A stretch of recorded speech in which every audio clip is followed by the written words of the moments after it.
presented by Caltech.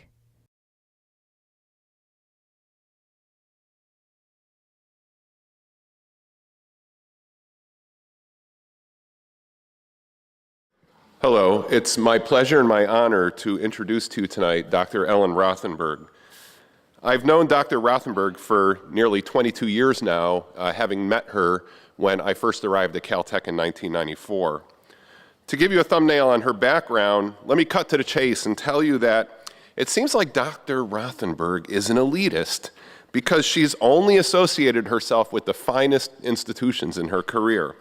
She got her undergraduate degree at Harvard. She then went on to MIT her undergraduate degree, went to MIT to do her graduate work with our very own David Baltimore. Then after her PhD, she went to Memorial Sloan Kettering, the famous cancer center in New York City. And after her postdoctoral stint there, she moved to the Salk Institute down in La Jolla for a couple of years before coming up to Caltech in 1982. Now, while she's been at Caltech, Dr. Rothenberg has become one of the leading luminaries in the study of T cells. These are the white blood cells that course through your arteries, veins, and lymphatic system, searching for evidence of foreign invaders. Once they find them, they coordinate a response that protects us from infection. Importantly, we have different classes, different types of T cells in our bodies, and they do different things. And diseases that remove a particular class of T cells, for example, like AIDS, have enormous implications as they allow the microbial predators to unleash attack on our bodies. What Dr. Rothenberg has focused her career on is how do these different classes of T cells develop to become what they are?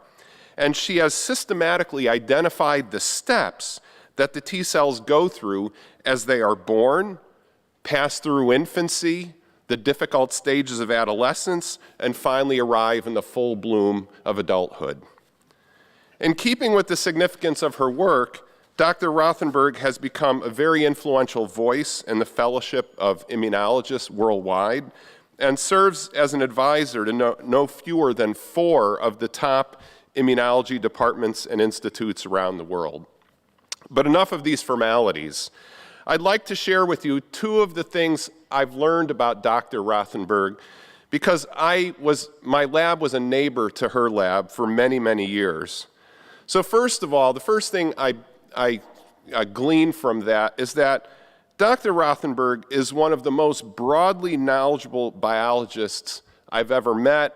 And even though Caltech, on our faculty, we have a few people that are actually pretty knowledgeable, but even in that group, she stands out for her tremendous breadth of knowledge in biology. I'm always astonished by the things she knows, and it's like, how does she know that?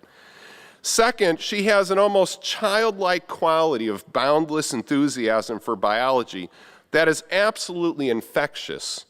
This no doubt explains why she has won no fewer than 8 undergraduate teaching awards during her time at Caltech. I'm sure tonight both her erudition and her boundless verve will be on full display. But enough of this. I hand the microphone over to Dr. Rothenberg.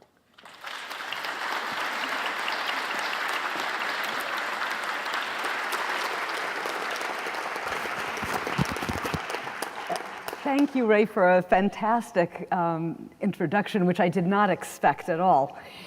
So I hope that this will be half as enjoyable to you as Ray has promised that it will be. I hope I don't disappoint you too terribly much. What I wanted to do today is to talk to you about what we've learned really about what Ray would say is the infancy, childhood, and early adolescence of T cells. And we've learned that this is actually very tightly tied up with the notion of what it takes to develop any kind of a cell from a stem cell precursor. And since there's an enormous public interest in the use of stem cells in artificial situations, I thought it might be particularly interesting to you to hear about this, which is a natural system based on natural stem cells that our lives depend upon. And what I'm showing you here basically are immature T cells stained for different surface markers that identify them as being in different stages of this childhood, infancy, childhood, early adolescence, and so forth. So we'll cut to the chase now. Now, all blood cells in your body from birth onward develop from true stem cells. These are self-renewing cells that continue to replenish all different types of blood cells throughout your lifetime. And these scanning EM pictures are of lymphocytes, and lymphocytes will be our main subject, contrasted with red blood cells, which have been falsely colored, but you can see the difference in morphology. Now, the T cells, the lymphocytes, are part of the immune system. And actually, the immune system is now recognized as being quite complicated. It has at least two major branches. One is called innate immunity, and this has really been much better appreciated in the last few years than it had been previously. These are cells that you're familiar with when you get an infection and you have pus formed. These are actually little kamikaze warriors that go commit suicide in the defense of your body and leave their cadavers there on the field of battle. And that's what you're seeing. But they're only one kind of innate immune cells. They're actually quite sophisticated variants of them. The thing that they have in common is that all of the cells of a given type in the innate immune branches of the immune system have stereotyped recognition specificities. All of them are equivalent to each other, basically, and each one has multiple things that it can see, but any cell is as good as any other at seeing those things. And they have a fast strike response in general. They don't need to wait in order to attack once they get triggered the right way. And this contrasts with the part of the immune system that T cells represent. Because if you had an immune system made only of T cells, you basically wouldn't live to be 1 year old. They're slow, they're deliberate, and part of it is the way they're used as a pool rather than as individuals. T cells as a group are armed with receptors that come in many varieties. So the population of T cells has an enormous diversity of structures that it recognizes, but each cell individually only gets one. And so that means that the cells are not equivalent to each other. You may have a cell over here that will fight off the influenza virus that's in your lung, but if that cell is the only one you have in your body and it's down in your foot, it's not going to protect you. And what that means is that in order for the cells to have an impact on your health, they have a divide and conquer strategy, which has many advantages in which I'll try to tell you a little bit about later. But the initial point that imposes on the system is that these cells have to be able to proliferate in order after they've established their specificity, so their daughters finally give you a critical mass of cells with the same specificity enough to fight against a pathogen. And so the regulation of proliferation is integral to T cell function. Without it, they would be utterly useless for your body. And so this is something then that the T cells have in common with stem cells, and they have not got in common with the innate immune system, where proliferation is far less important. And so here's a picture from a blood smear staining where you can see a lymphocyte, which could be a T cell, next to a granulocyte, one of these very, very harsh, rapid strike innate system warriors. They're about the same size, but they're completely different from each other in every way, except that they actually have a common ancestor, which is the blood stem cell. And the stem cells in your lives right now live in your bone marrow. They're a very rare cell type in your bone marrow, but they live in particular niches in the bone marrow. And most of the time, they just sit there. And occasionally, maybe once a month, they will actually divide. And if your body is infected and you have a great need for more blood cells to come out to actually attack, you may actually stimulate more proliferation of these stem cells so that you can actually get them to start differentiating and make multiple types of blood cells. Now, this is really a lot of different types of cells, and even though they have in common being small, basically round, and mostly circulating in your blood, the fact is that as cells, they're quite different from each other, different lifetimes, different proliferation rules, different effector functions, different triggering rules. And so one of the questions that's integral to the system is not only how the stem cells decide when to start proliferating and differentiating at all, but how do they control the balance of the cells that they're going to produce? Essentially, every one of these stem cells has the capacity to make all of these. The stem cell was laid down as a stem cell while you were a fetus, but you may be 60 years old, and that stem cell will be able to supply your body with the right mixture of these cells. How does that possibly work? How does the cell code that information? How does the pathway of differentiation get guided? Now, to answer this question, we have to really turn to the realm of molecular developmental biology. And this division of biology and biological engineering at Caltech has for many years been a center of great excellence in developmental biology. But most of the biologists who study development here are actually interested in a form of development that characterizes making embryos from fertilized eggs. And if you're going to make an embryo, you have a fixed amount of time in which to do it, and all the cells have to be on the same clock.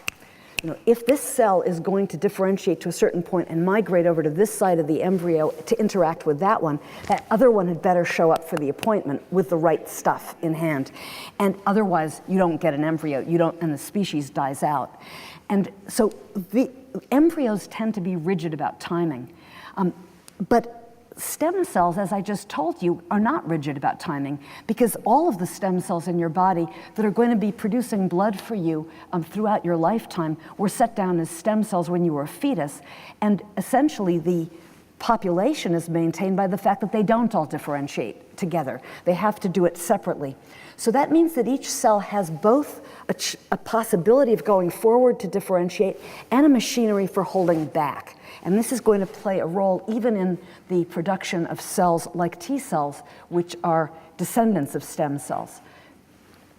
Now, the main thing you have to realize about development in general is that, to a very good first approximation, all the cells in your body inherit the exact same DNA from the fertilized egg that you came from.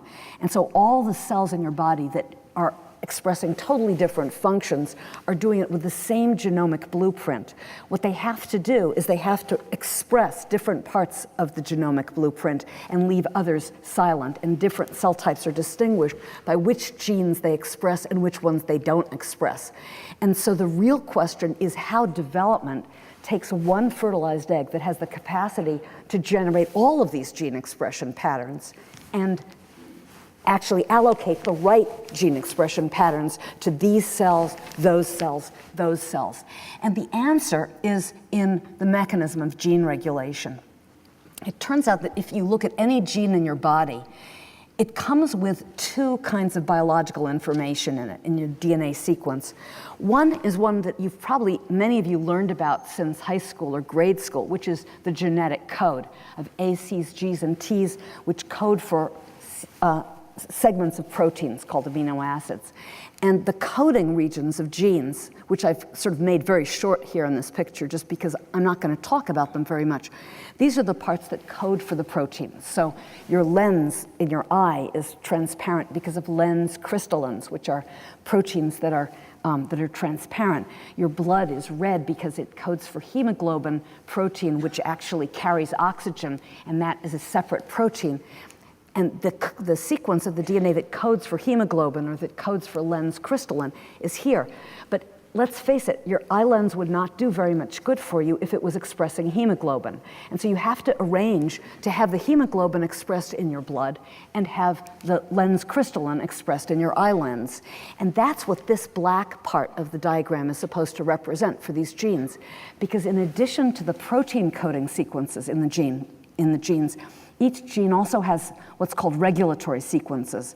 And we're much less good at reading regulatory sequence than we are at reading protein coding sequence, but the cell is very good at reading it. And what is this regulatory sequence? The regulatory sequence consists of landing pads for a certain class of proteins called transcription factors to bind to. And different transcription factors bind to different DNA sequences. And each gene has its own instructions for expression built into the sequence, which it uses as its regulatory sequence. So here's gene A. Its rule is it will go on if it has the dark blue factor, protein transcription factor bound here, and 2 copies of the light blue factor bound here. And if they're both there in the cell and bound, that gene will go on. Gene B, though, will have different rules. It may also use blue and cyan factors, but it'll use them combined with a third factor, this red triangle factor. And this gene won't go on unless the red triangle factor is there and the cyan and the dark blue.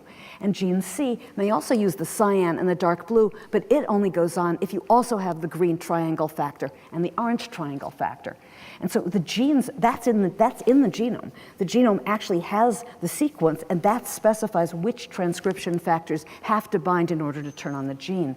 So if you have 2 different cell types, 1 and 2, say this cell type has the dark blue, the cyan, the red factor, and this cell type has the dark blue, the cyan, and the orange and the green factor, you can predict what genes they're going to express. Gene A only asks whether the cell has dark blue and cyan. So both of these cell types satisfy that condition. It's on in both. Gene B needs the red factor as well. So the cell 1 satisfies that criterion. Cell 2 doesn't, so gene B will not be on in cell type B. And gene C, you remember, needs the orange and green. Cell type 1 cannot provide that, so it's off, but it's on in cell type 2. And as a result, this genetic code combined with the information about which transcription factors these cells are expressing sets up this cell to have a different gene expression pattern from the other. Those of you who are interested in coding and information will obviously see that I've drawn this as AND logic. There are versions of this which include components of OR logic, but basically there's always a strong component of AND logic in the control of any of these genes. And what you can imagine is that if one of these genes, like gene B, actually is the gene that codes for red, then once you've turned on gene B, you will help maintain the cell type 1 phenotype for a long time, okay? So what I've just told you is that the cell type specific gene expression is what defines a cell's identity in the body, and that what determines what genes the cell will express depends on the combination of transcription factors that cell expresses. That means that that cell differs from another cell most fundamentally in terms of which transcription factors are different between that cell and its closest relative. And if you work back to the developmental process, what the developmental process has to accomplish is to accomplish the expression of these transcription factors and the separation of this cell type from another cell type that has different transcription factors. So these are the terms in which we're going to try to understand the development of a T cell identity from a cell that was a stem cell before. Now, what we know about T cells is that they develop from stem-like cells, or the immediate descendants of stem cells, not by staying in the bone marrow where the stem cells are hanging out, but actually by migrating out of the bone marrow. And they migrate as cells that are still multipotent through the blood, and a few of them a day, very small number a day, settle in the thymus. Now the thymus is you've probably eaten it if you like sweetbreads. It's a white, sort of amorphous looking organ that sits above your heart.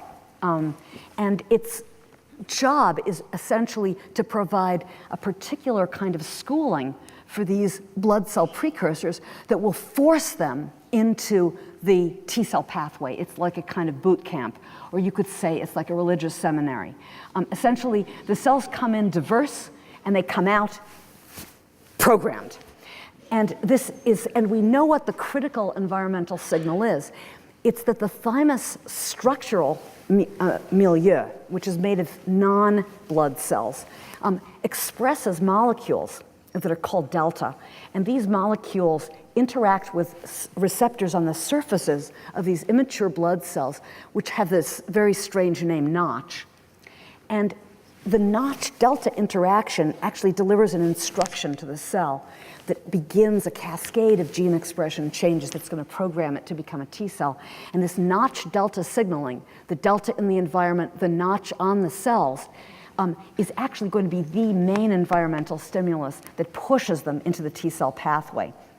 And what you see is it causes this slow but cumulative way, starting at an early stage and going up until the cell has a completely defined identity as a T cell. And it's at the end of this process that I'm going to focus on today that the cells finally begin to express these recognition complexes that I mentioned earlier, which as mature cells they're going to use later, patrolling around the body, looking for, as Ray said, pathogenic alien invaders.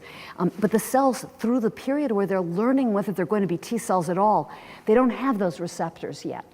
They're basically going to first choose to be T cells before they actually turn on the machinery that makes those receptors. So if you think about making a T cell as a developmental problem for the body to solve, you realize that the very diversity and versatility of T cells that Ray mentioned is actually a little gene expression challenge, because all T cells have some properties completely in common.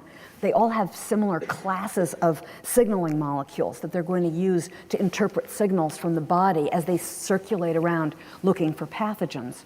But at the same time, they will specialize according to what kind of function they'll play. They'll either be helpers or sort of suppressors, or they'll be killers, which can be quite violent cells. And in each case, they have to be first armed with these subset-specific functions superimposed upon their common T cell functions. And they also have to have environment-dependent triggering of those functions. So what I'm saying is that a T cell may be absolutely recognizable as a T cell one to another, but they'll have these shared T cell functions that are going to be always expressed once they've established the regulatory state, the transcription factors that run those genes. But the T cell identity is still dynamic, and the cells can still specialize, and part of their specialty is this response to environment. So they have to have fast response types of gene regulation, sort of subset-specific gene regulation, and T cell common gene regulation. Very, very complicated layering of roles. The other thing is, just to make it worse, they have this issue of the multiple recognition specificities. In fact, to get the ability for each cell to recognize, to a first approximation, a different possible threat in the body, it actually takes the genes that are going to code for the triggering receptors, and it actually subjects them to a really frightening program of somatic mutation. That's part of the T cell development program. The cell actually beats up on its DNA and deliberately introduces mutations, and then throws away the cells that have messed up the genes irrevocably, but saves the ones that have now got new variants of the genes which are going to be useful to the body. Needless to say, this means you have to start with a lot of spare capacity. And anyone who wants to use Occam's razor on this is going to be very disappointed, because the T cell development program overproduces T cells by about 50 to 1, and it kills them back ruthlessly. And so this means that not only do the cells have to be programmed for this complicated layered type of gene regulation, but they also have to be made in a very large number. So let's look at the stages of this process where this is happening. And here's where the somatic mutation process is kicked off. And the cells reach this at the end of a period where, in fact, they go through a lot of proliferation. I told you that a few cells come in, but there's at least 10, maybe 12 rounds of cell division of each precursor before they get to the point that they can start this. And 2 to the 12th, we're talking about, 4,000-fold expansion or more. From each cell before it even gets to this point. So the proliferation is really important. And if you start this somatic mutation process, which involves slowing down the proliferation to let the mutations be put in, if you start that prematurely, you simply can't make enough T cells.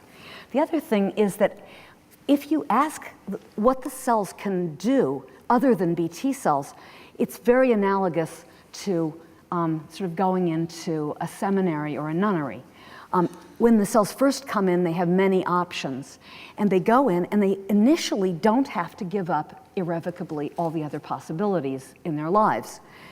And as long as they stay in the thymus, they will turn into T cells.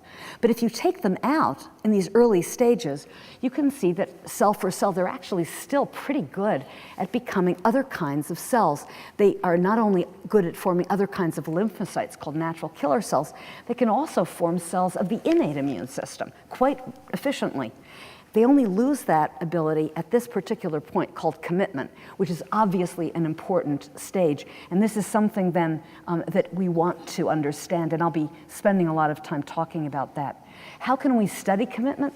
One of the things that makes it easy has been a very useful in vitro culture system that was developed by a wonderful scientist in Toronto named Juan Carlos Zúñiga-Flücker.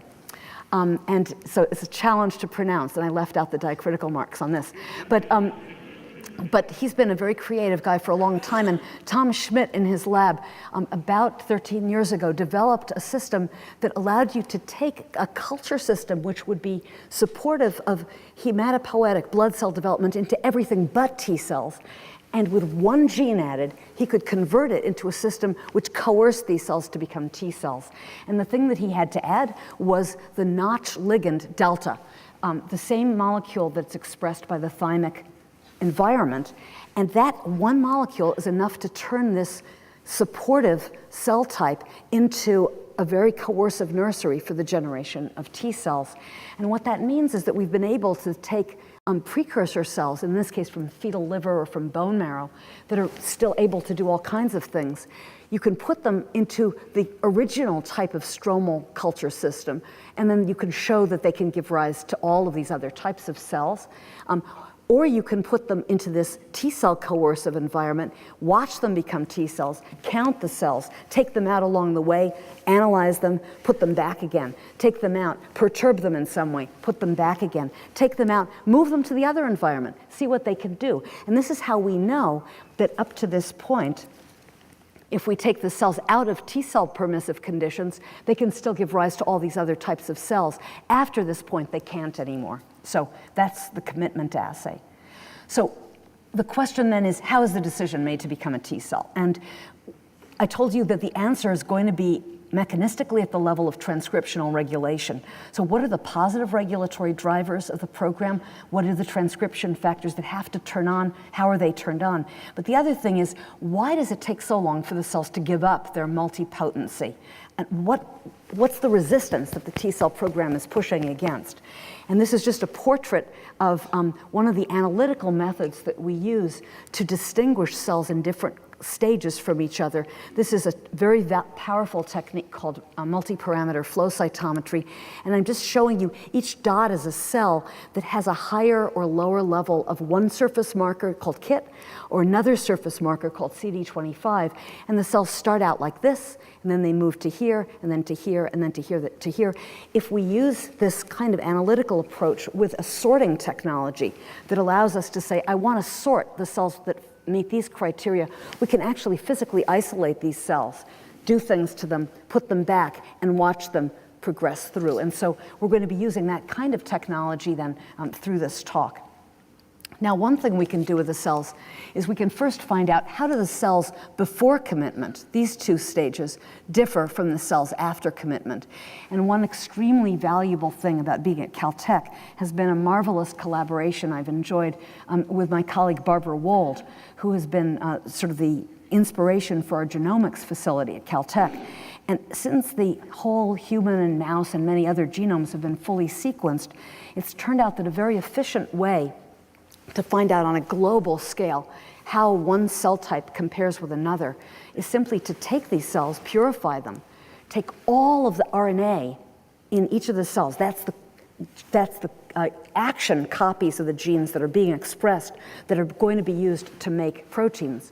Just purify the RNA from those cells and actually compare the sequences, the actual nucleotide sequences of those RNAs against the genome. And if you get 10 hits on the sequences from one gene and 350 hits on the sequences for another gene, you know that the ratio is basically 35-1, the second gene over the first. And you can do that with every single gene, every one of the 25,000 odd genes in the genome, all from the same sample. And because a lot is known about what the genes code for, it's been possible to use that kind of information to look really globally at what is going on in the cells and what is changing. And this is a summary of an enormous amount of data that I just want to group together for you so that you can get a feel for the complexity of the pattern, but what some of the players are. This is a time course. These are the cells before they go in the thymus, and this is the first stage. Second, here's where commitment occurs. These are the committed cells. This is after they get their receptors arranged. And these are the names of transcription factors. They're the transcription factors that the cells start with from the beginning and carry all the way through.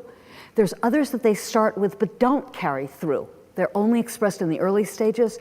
There are others that only turn on after the cells are already in the thymus. Some of them turn on here, and some of them turn on here. And we're going to be getting up close with a few of them. This one GATA3, this one TCF, this one BCL11B. But first I want to spend a few minutes talking about these initial regulators, because they actually tell us something about that timing issue and also about the proliferation issue that I just mentioned. Essentially, the T-cell program is built on a stem cell foundation, and I think one of the big surprises that we had in getting into this field was to see how much stem cellness the cells still have and still maintain throughout their first 10 or so cell divisions in the thymus. They have many of the regulatory genes that control stemness are still on in these cells. Furthermore, they encode factors which themselves regulate other stem cell genes. And so they actually work in a circuit to try to keep each other on, and also to slow down the progress towards being a T cell. The notch signal basically has to beat on them cumulatively above to reach a certain overall intensity in order to finally overcome the resistance of the cells trying to stay stem. And yet this is the context in which the first T-cell specific genes are activated. So it's not completely resistant to turning on the T-cell program, but it still keeps the cells in this kind of push-pull situation. Am I stem? Am I T? Am I stem? Am I T? And we think that, I'm going to show you just a tiny bit of data to suggest that the stem cell legacy is actually being used as part of this proliferation requirement that the cells have in order to build up the pool of cells. And however, after using this stem cell legacy, as I'll tell you in a second, the T cell precursors absolutely need to shut it off. And this is this set of genes then that I'm very abstractly representing this way, but they come in at high levels in the cells, and they're basically turned off. Different ones in this group are turned off at slightly different times, but pretty much all of them are off either during commitment or a little bit afterwards. And so what do they do? And it turns out that these are very interesting and very evocative genes. Now, if you're not a biologist, if you're not a leukemia person, if you're not a stem cell person, none of these names will mean a whole lot to you. But if you are, they do, and they stand out very dramatically. First, one of the things about these is that this set of genes that the cells keep on is very full of known regulators that control the ability of stem cells to self-renew, to make more of themselves, to keep the stem cell population replenished whenever it loses some members to differentiation. And these are well-known factors that have been studied in terms of maintaining stemness. People who want to be able to grow up human blood for transfusions to help immune deficiency patients or people who have had other kinds of blood loss are very familiar with these genes as some of the good guys in the early stages of the process because they help support the ability of the stem cells to build up to large numbers. And for the progenitor cells that are immediately downstream from the stem cells. Also, it's very interesting, this set of genes include many that are specific regulators for features of other blood cell differentiation programs. So this one, PU.1, is important for making innate cells. This one and this one are important for making red blood cells. And this one and this one are very important for making B cells. And so these are basically multitasking transcription factors. Part of what they're doing is helping the stem cells self-renew. But what comes along with that function is the fact that the cells still keep a door open towards becoming something else. And the kicker in all of this is that a number of these genes, quite a number of these genes, have a well-attested history in human biology as T-cell proto-oncogenes. That means when human beings get T-cell cancer, T-cell acute lymphoblastic leukemias especially, many of these genes are actually abnormally upregulated, and they are actually involved in the process of the leukemia generation. So this whole stem cell gene expression period poses really two kinds of danger to the developing T cells. One is lineage infidelity, that is, not to become a T cell, but the other is just leukemia. And so are they really doing anything good? Well, as a matter of fact, they are. And this is an example. There's 3 of these that I think people have studied pretty extensively. One of them isn't really a transcription factor. It's a growth factor receptor. It's part of this stem and progenitor cell program. But it turns out in early T cell development, this is an incredibly important growth factor receptor. These 2 are transcription factors that regulate genes. And it turns out that this one and this one, although they're never going to be expressed in mature T cells, they don't have a role there. Nevertheless, they have a very big contribution to the ability of the cells to proliferate enough in these early stages. And in this upper part, this is from work from Peggy Goodell's lab, the white bars are the cells that have lost this factor LYL1, and they just simply can't build up to the levels of the normal cells in these early developmental stages. They can sometimes sort of pull it out with compensatory mechanisms later on, but you can see there's a big difference between this and this. Here's another factor. This is one which actually has a role in making innate cells, but it's expressed in early T cells. We've spent a lot of time working on what this one does. And in this case, it's the one that loses the gene is the black, and you can see it really fails to proliferate as well as the control. So it's really a problem. And so these genes, while they're expressed, are doing good things for the cells.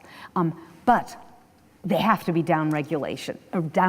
Now, does this really matter? Oh, yes, because as I mentioned, the phenotypic associations are very strong with human malignant lymphomas of early T cells. And you can actually do experiments where you add these genes to cells which are trying to develop normally, and they'll get diverted into leukemia. And so this is quite clear. And we've actually come across a mouse strain that has a spontaneous set of mutations that fails to turn these off properly. It just happened to develop this way. And it turns out this mouse strain gets a lot of pre-leukemic cells and then progresses to malignancy soon afterwards, very, very frequently. So these genes do have to go off at the right time. And it turns out that we really have these genes going off during commitment, but after the first T cell specific transcription factors come on, GATA3 and TCF. And so the question is, what happens to make these genes go off, and what happens after they go off? And it turns out there's a third wave of T cell transcription factors, and we're going to spend the rest of the talk focusing on what happens at this point in terms of the positive regulation of genes that are going to be needed to make the T cell program. The final rate-limiting mediator of T cell commitment turns out to be one of these transcription factor genes that's turned on during commitment, turned on as the stem and progenitor genes are going off. And we're going to be talking about what it does and why it's turned on when it is to cause commitment at that stage. Now, we had been sort of interested in BCL11B before, but what really cemented our interest was some of the genome-wide analysis of the changes in gene expression as the cells go through commitment.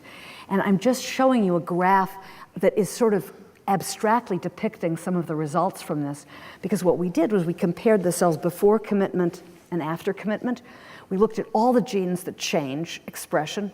We selected the ones which are known to code for transcription factors, threw away all the others, because the transcription factors are the ones with the power in the system. And then we asked, let's rank them in order of how downregulated they are or how upregulated they are as the cells get committed. And so here are those stem and progenitor genes. They all get downregulated pretty much. But here, if you look across the whole genome and you're ranking all of the genes that code for transcription factors across the whole genome in order of how much they get upregulated, it turns out that one of the top two in the whole genome is this one, BCL11B. Obviously, we have to know what it's doing, and it wasn't very well understood at all a few years ago. It also turns out that BCL11B is the most T-lineage specific transcription factor known. That is, of all of the blood cell types, this one is the one that's the most restricted to T-lineage cells. And so again, you have to be respectful of that and say, what is it really doing?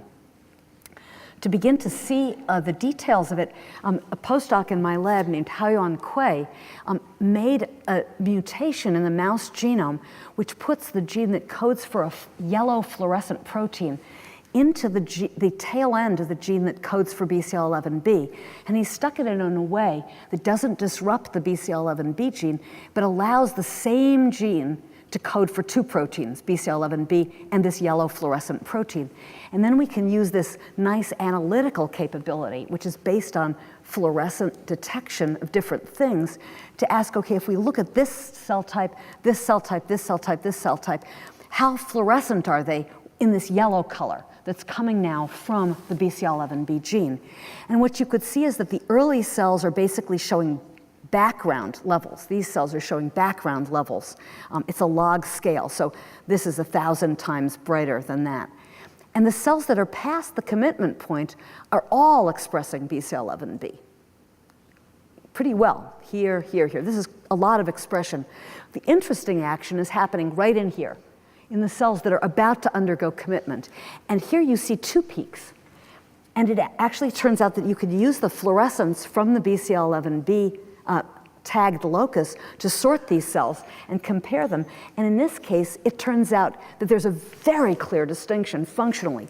If you put these cells into the non-T conditions, they can still give rise to all kinds of other things. If you put these cells in, they're committed. So the BCL11B upregulation exactly coincides with the commitment event. So this is at least a great marker. But is this just cause or effect? And so to answer that question, what we've done is we've found a way that we can actually cut out the BCL11B gene at will, taking mice that have the BCL11B gene flanked with sequences that we can use as sort of detection sites for molecular scissors that we can introduce into the cells, chop it out, they close again. The cells now were fine up until that point, but now they don't have BCL11B anymore. Now we can challenge them. What would they do in T-cell development? And we can compare them with the controls. And basically, they actually behave very nicely. Up to the point where BCL11B should turn on, they're just like the normal, just like the normal. But then, obviously, the fates diverge. Whereas the normal cell goes on to become get all the markers and properties of the committed cells and go on and express T-cell receptors and so on. This one, without BCL11B, does one of two things. One is it jumps out of the T-cell pathway altogether and becomes a natural killer cell, which is another kind of cell, or it actually just never decides to grow up. And this is where the analogy with adolescence is really amazing, because these cells don't die, but as long as you keep feeding them, keep giving them notch signals, keep giving them growth factors, they will just keep growing and growing and growing and growing, but never maturing. And so really they fail to turn off the progenitor genes. They fail to lose access to the other fates. They're basically in arrested development, but quite happily there. So this says that BCL11B really is important. And it says that it's functionally important, its timing is important for commitment, because without it, the cells can't commit. With it, the cells do commit. And so now we have to know what makes it turn on when it does. Now we know that notch delta signals have to be important, because none of this would happen without notch delta signals. And we know actually that the notch delta signals have to be sustained for cells to stay in the T-cell pathway. But as I'm going to show you in a second, notch delta signaling can't explain it all, because let's face it, it's been going on since 2 stages before the cells turn on BCL11B. So what takes the cells 10 cell divisions before they turn on BCL11B? Could it be these earlier T-cell transcription factors that are induced by the notch delta signals? And so in order to get some handle on that, what we've done is we've taken our BCL11B fluorescent reporter mice as a source of cells that we can actually follow through the process of going through T-cell commitment in this neat in vitro system. So we can put them in uncommitted, and we can watch them become committed and see what we can do to affect the rate and the efficiency with which they turn BCL11B on. And there are a couple of things we can do with this. We can actually make movies of the cells. We can make movies by putting them under a fluorescent microscope while they're developing and do time-lapse cinematography on these things to see basically how the cells turn on this yellow fluorescent protein. And this is one way that you can analyze the changes in the rate of expression of the gene. We can also take these cells and put them in the flow cytometry analysis to see what is correlated with the expression of the BCL11B yellow fluorescent reporter. And we can put these cells in two kinds of systems. One of them is our usual in vitro system where we have actual stromal cells expressing delta, but they're also providing, let's face it, cells talk to other cells. So they have some other cell surface molecules. They may have adhesion molecules that sort of grip the developing T cells towards themselves. They may also even make some growth factors. So the cells love this, but we can't really totally control this situation. We can also just be very minimalistic and take the Notch ligand delta, purify the protein, and stick it onto a naked, bare tissue culture plate. And then it is all alone. But we can also control its concentration, we can control its density on the plate, and we can control just how much growth factor we add to the system. And this way we can actually get quantitative relationships of how much of an input different kinds of signals are producing in the cells. And these are just pictures of what we see in some of the movies. These are just still frames from this, but here are cells at day 0. You can sort of see this reddish dye that we use to just locate the cells themselves. And by day 3, these particular cells have now turned on BCL11B in a large fraction of the population. You can see them. It's pretty obvious that they're turning yellow. And this is just looking at the time course tracks of individual cells that we've tracked by analyzing the movies to ask this particular cell, how much BCL11B fluorescence was it showing at this time point, at this time point, at this time point, at this time point? What about this cell, this time point, this time point, this time point, this time point? And you can see that the cells in the population are turning BCL11B on with different kinetics. They're not all turning it on at once. You can also see that the Notch signal makes a difference. Because if you put them in the conditions with a Notch signal, a lot of them turn it on after 36 hours. If you put them in the absence of the Notch signal, only a few of them turn it on. It's interesting that some do, but only a few do. So the Notch signal is important, but it really can't do it alone. And one of the features of this is that we're going to see this as a pattern. The Notch signal is important to set up the precondition for BCL11B to be able to be expressed starting from the earliest stage, the DN1 stage. But by the time the cells get towards DN2A, some of them can turn it on without the Notch signal. And the killer is once BCL11B is fully turned on, it doesn't matter. You can take the Notch signal away. It really doesn't care. So whatever Notch is doing, it's not acting as a continuous valued input to control exactly how often the gene is used to make an RNA coding for BCL11B. It's not an immediate sort of volume regulator for this gene. It's a permissivity regulator. So what else is there? Well, it turns out that you could see that there are other things that change in the cells that turn on BCL11B. And this is a new collaboration with Long Tsai's lab, Amit Joshkun in Long Tsai's lab, and Mary Yui in my lab, really to look at the single cell level at exactly what are the characteristics of the individual cells that turn on BCL11B, that distinguish them from the others in approximately the same stage. And here what we're doing is we're using a nucleotide hybridization method to detect which genes are being expressed and exactly how many copies of the RNA from those genes are present in those cells. And here, for example, is a very immature cell. It's expressing a lot of PU1 RNA. Those are the red dots. But it's expressing a little bit of this TCF factor. That's the green dot there. Here's one that's a little more mature. It has more green dots. And here's one that started to turn on BCL11B, and that's the yellow dot here. You can see that there's actually 3 of them in a row right here. And this is a cell which is distinguished by having less PU1 dots and more TCF dots. And here's one that's more mature, more BCL11B dots, more TCF dots, very few PU1 dots. So you can use this kind of thing to see what are the conditions that the cells have to have fulfilled in order to get to that point. And there's genetic evidence that say TCF is needed for BCL11B to be turned on, and it can help to turn BCL11B in the absence of notch signaling. There's also the other early activated factor, GATA3, also turns out to be important to turn BCL11B on. There's another gene, which is actually one of the progenitor inherited factors called RUNX, which can also be important to turn BCL11B on.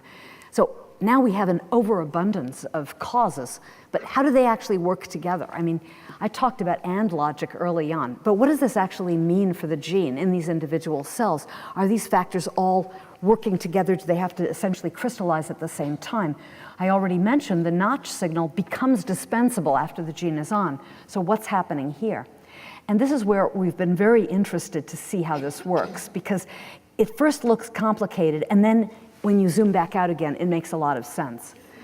So first, we've been able to ask at what stage is the GATA3 important, at what stage is the TCF important. And this is just a series of plots of results from experiment where we took the cells at these stages before they turned on BCL11B, just before they turned on BCL11B, or just after they turned on BCL11B. And we did some chemical tricks to the cells to knock out the expression of either GATA3 or TCF. And then we looked a few days later to see how well they turned on BCL11B. And the answer is that if you knock them out from the early stage, when none of the B cells are expressing BCL11B yet, if you knock it out at that point, it has a terrible effect on the ability to make BCL11B. It's a big fold change. But if you get them a little closer to the border, it doesn't make so much difference at all. And if you wait till they've already turned on BCL11B, it's the same story again. The cells really don't care anymore. They keep the BCL11B on even if you take these inputs away. So what's regulating BCL11B once it's on? I mean, we have all of these things that are required to make the cell capable of turning it on, but nothing so far that makes it go on. Well, actually, ironically, the factor that does control how well it's on turns out to be the one they inherited from the stem cell. It was waiting there patiently in the wings, unable to regulate BCL11B until the other factors had worked. But once the gene is on, now if you play with the level of RUNX, you get a resulting change in the level of BCL11B. Take it down, BCL11B goes down. Add more, BCL11B goes up. And so effectively what's happened on the gene itself is we have really 2 processes. One is a door opening process, and then the other is to let in the actual controller who's actually going to run the gene thereafter. And so you can draw a network picture like this, and my late, very lamented colleague Eric Davidson used to love to draw gene networks, which would show how the logic of a developmental process flowed through a cascade of gene activation, one gene coding for a factor that would activate the next gene, and then the cell sometimes returning the favor, sometimes collaborating to turn on other things. But what I just told you is that although there's this collaboration, it's actually a qualitatively distinctive collaboration. These factors actually are playing different roles, and we can understand what they do in a much more interesting mechanistic way, as taking the gene from being dead silent off in the precursor to making it ready for activation, and then opening it and then stepping out of the way so that the hands-on regulation can be done by another factor. Now, you don't need to understand this figure. This is simply to tell you that I've only told you a little bit of the story and that we know a lot more about this system than I told you. We know a number of the details of this process. We know some of the control sequences in the DNA through which some of these regulators have to work to cause these events. We can actually order some of the actions of these factors. We can actually see that the BCL11B gene starts out wrapped up in a very closed part of the genome. It's hard to open, and that part of what these factors are doing is essentially opening it. literally opening it, literally making it available and changing the structure of the winding up of the genome in proteins in the nucleus. And so this is an extremely interesting process, and it has a number of timing features in it as well. And at the end of it, then, the runcs can get to this gene, and the usefulness of things like the GATA3 and the notch no longer is required. So why use such a complicated amount of machinery to set up the expression, but simple machinery to run it afterwards? And I think that the answer is that the T-cell identity has multiple conditions involved, as I mentioned earlier. And you have both making a T-cell. BCL11B, once it's on, will never go off again in a T-cell. All T-cells, no matter what kind they are, all have to express BCL11B. That's part of their T-cellness. But they're going to use the other factors for other things. For example, some of the helpers are going to be high for GATA3 and TCF, but killers, which are also perfectly good T cells, are going to be GATA3 low, even though they still keep TCF. And there's a very important regulatory kind of T cell that prevents you from getting autoimmune disease called Tregs, which can be high for GATA3, but they have to be negative for TCF. And they actually have the highest requirement for BCL11B of any of these cells. And yet they can't do it with TCF, and these guys can't do it with GATA3. So by using this kind of hit and run machinery, and now handing off the control, you've established the T-cell specificity of BCL11B expression by making the system hard to turn on, but once it's on, easy to keep on. And this is what a systems biologist would call hysteresis. And this is a very, very concrete, molecularly detailed version of that process. So I told you really about two phases of the early T-cell programming process, and I told you about some of the events that occur during the first phase, set up, enable, and then set in motion the second phase. What I really want you to end up with is not these details, but the picture of what's really happening in T-cell development, this protracted process with all of this proliferation going on. And you can see that this early phase has a job to do. It basically has to take this tiny number of incoming precursors and get them to proliferate. You have to build them up so that there are enough of them so that you can now give them diverse T-cell recognition receptors, and you can afford to throw 49 out of 50 of them away on the ash heap when they don't meet your quality control criteria. And this proliferation is essential to get the diversity in the first place and to leave any cells alive at the end. But at the same time, the cells have to eventually finish this. They have to wean themselves off of the stem cell-like factors, and they have to do this by creating a one-way gate to T-cell identity, which is involved in this commitment event and the upregulation of BCL11B. And it's because of the asymmetry in the activation requirements of this commitment factor, BCL11B, that the cells now become free to take that whole mass of different transcription factors and use them now not for T-cellness in general, but use them to diversify function to serve these elegant and specialized roles in the immune response, but never ever go back to stemness again. And so that's the end of the T-cell story. And I just want to thank the people who've been involved in this work. I highlighted a lot of work by Haoyuan Cui, and the last complicated slide was a very, very quick summary of very interesting work that he's done with Kenneth Ng, who was originally a California Stem Cell Institute intern and who's been a wonderful member of the lab. But I have to give real credit to Mary Yui, who's the person in the lab who first discovered the commitment event and who characterized it and gave us a way to look at it and who's continued to play a role in all this work. And Jingli Zhang, who's the person in the lab who really started our collaboration with Barbara Wold's lab, which has been so extremely fertile. Haoyuan has been a joint postdoc in a very, very happy collaboration with Michael Elowitz's lab, and they've brought this live cell imaging into our lab. It's been wonderful. Mary has been spearheading a collaboration with Long Tsai's lab, where we've been able to look at the single cell level at these single molecules. Of course, we couldn't have done anything without flow cytometry and sorting. These marvelous people over the years, supervised by Shelley Diamond. And we've gotten many wonderful mice generated at Caltech, manipulated at Caltech, and donated by people from other universities. And thank you so very, very much for your attention, and I hope I didn't take up all the time for questions. Thank you.